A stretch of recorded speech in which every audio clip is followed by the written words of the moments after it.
नबी इस्लाम की मुबारक जिंदगी में आपके जो फिजिकल फिनोमेना ऑफ नेचर को तोड़ने वाले मौजज़ात थे, जिनमें से एक ही मौजज़ा ऐसा है जो लोगों के सामने जाहिर हुआ नबूवत की निशानी के तौर पर, बुखारी मुस्लिम में आया, वो चांद दो टुकड़े हुआ।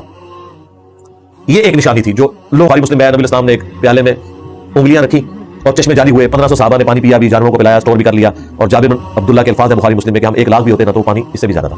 लेकिन अल्लाह ने इस कुरान को महफूज किया और यही वजह है कि नबी इस्लाम का जो दावा नबूवत है ना, उसके ऊपर जो सबसे बड़ी दलील है, आप अलैहिस्सलाम का सबसे बड़ा जो मौजज़ा है, जो हम हर वक्त दुनिया को पेश कर सकते हैं, वो अल्लाह की किताब है। नबी इस्लाम की मुबारक जिंदगी में आपके जो फिजिकल फिनोमेना ऑफ नेचर को तोड़ने वाले मौजज़ात थे, जिनमें से एक ही मौजज़ा ऐसा है जो लोगों के सामने जाहिर हुआ नबूवत की निशानी के तौर पर, बुखारी मुस्लिम में आया, वो चांद दो टुकड़े हुआ।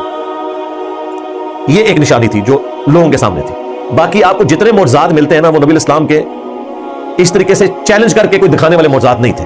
सफर में पानी कम पड़ गया, बुखारी मुस्लिम में आया, नबी इस्लाम ने एक प्याले में उंगलियां रखी और चश्मे जारी हुए, 1500 सहाबा ने पानी पिया भी, जानवरों को पिलाया, स्टोर भी कर लिया। और जाबिर बिन अब्दुल्लाह के अल्फाज है बुखारी मुस्लिम में कि हम 1 लाख भी होते ना तो पानी इससे भी ज्यादा था। लेकिन इसकी बुनियाद पे नबी इस्लाम ने किसी को बुलाया नहीं कि देखो मैं एक प्याले में से 1 लाख बंदे का पानी निकालने लगा, मुझ पे ईमान ले आओ। वैसे आप देखें तो ये एक बहुत बड़ी चीज थी जो पेश की जा सकती थी, लेकिन नहीं, ये क्यों नहीं था? इसलिए कि अल्लाह ताला ने ये तय कर लिया कि मैंने अपने नबी का जो मौजज़ा पेश करना है ना, वो ऐसा मौजज़ा दावे नबूवत वाला पेश करना है जो नबी के पूरे जमाने के लिए वेरीफाइएबल हो, और वो कुरान ही है। नबी इस्लाम के अपने जमाने में भी ये कुरान था, आज भी है। आप पुराने मौजज़े आज के लोगों को कैसे दिखा सकते हैं? यानी मैं दिखा सकता हूं किसी को उंगलियों से पानी के चश्मे निकलते हुए? नहीं दिखा सकता, कोई वीडियो मौजूद नहीं है। जो रिकॉर्ड है वो तो हमारा क्लेम है ना हदीस का, वो तो नहीं वो मानते, लेकिन हम कुरान पेश कर सकते हैं। अब आप सोचेंगे कुरान कैसे पेश कर सकते हैं? पहली दलील तो हम ये देंगे कि कुरान अल्लाह ताला ने महफूज किया, देख लो, इसमें कोई फर्क नहीं है। कलमी नुस्खे मौजूद हैं कुरान के मुख्तलिफ म्यूजियम्स के अंदर, जिनमें काफरों के म्यूजियम भी हैं। कार्बन डेटिंग हो जाती है। आपको पता है चंद साल पहले इंग्लैंड के म्यूजियम के अंदर भी एक ऐसा नुस्खा निकला जो हजरत उस्मान गनी रज़ी अल्लाह तआला के दौर का था। सूरह ताहा की आयात थी और बाकी सूरतें थी चंद एक, और कोई फर्क नहीं है उसमें। इवन काफिर भी ये मानते हैं कि जो मुसहफ़ उस्मानी है, जिसके ऊपर इत्तफाक है पूरी उम्मत का, सुन्नी हो शिया हो, वो पूरी दुनिया में एक ही है।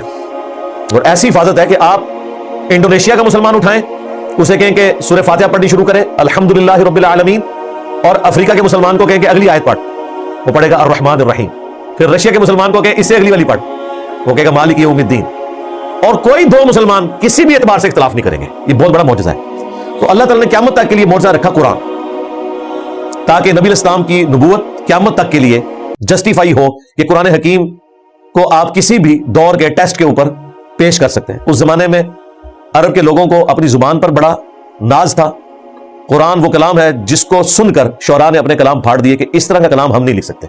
और ये टेक्निकल चीजें वो हैं जो सिर्फ अरबी लिंग्विस्टिक जानने वाले ही, और उसमें भी जो लोग अदब से वाकिफ हैं, वो आम अरबी जानने वाले नहीं। ये वो एस्पेक्ट है जो हमारी आंखों से ओझल है, हम अजमी नहीं समझ सकते। इवन अरबियों में भी वो लोग समझेंगे जिनका शगफ है इसके साथ। लेकिन ये चीज कि कुरान महफूज है, कुरान का दावा था कि इस किताब में ना बातिल आगे से दाखिल हो सकता है, ना पीछे से, ना दाएं से, ना बाएं से। सूरह हामी में सजदा में आया, और यहां पे आया कि हम इसकी हिफाजत करने वाले हैं, तो हमें हिफाजत तो नजर आ रही है। कोई फर्क नहीं है, कोई लेकर आए नुस्खा कोई दूसरा और दिखाए हमें कि देखें जी ये है जिसे मुसलमान मानते हैं। एक तो ये